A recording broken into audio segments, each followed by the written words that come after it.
maanta noo suura gashay inaan kulan la yeelano madaxweynaha dowlad goboleedka koonfur galbeed madaxweyne cabdi casiis inaan kala kulanno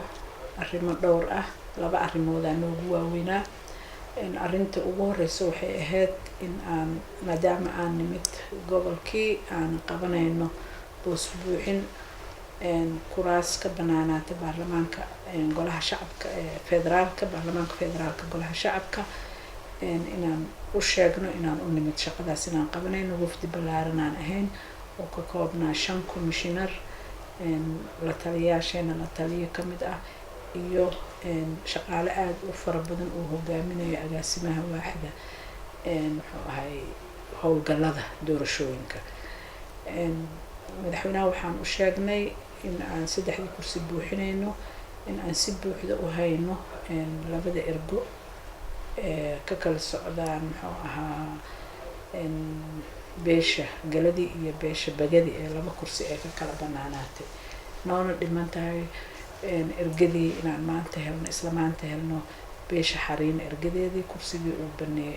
uu baneeyay madaxweynaha ruuxadiisa aan ku wargelinay inaan u baahanahay si dhaqsi ah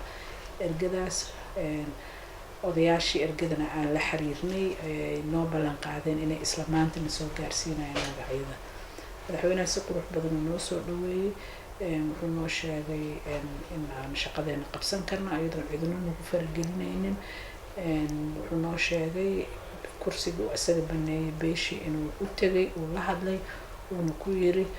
aniga kursigaas waa sidii sharafta lahayd oo ashada ii siiseen iga yahay halkaan iga yaala waa idin dhiibo waa idin ku soo celiyay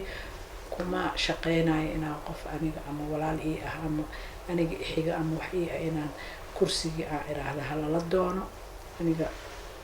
waxaan ula simanahay ummadaasayta oo beeshaas ah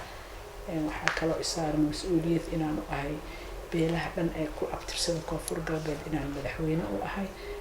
kursigiina odayaashii inuu u celiyayo noo sheegay waxaan noo kala hadalnay madaxweynaha oo iyadana aad muhiim noogu ahayd in aan bilaabi doono howlgalladii doorashada oo in ugu horeyn doonto muxuu ahay calaameynta goobaha dadka codbixiyaha ee lagu diiwaan gelin doono ka bacdina noqon doonto goobaha doorashada ee ka dhici doonto una sheegnay inaan wafdi ballaaran oo shaqaalaha ah oo shaqaalaha waaxda howlgalka ay imaan doonaan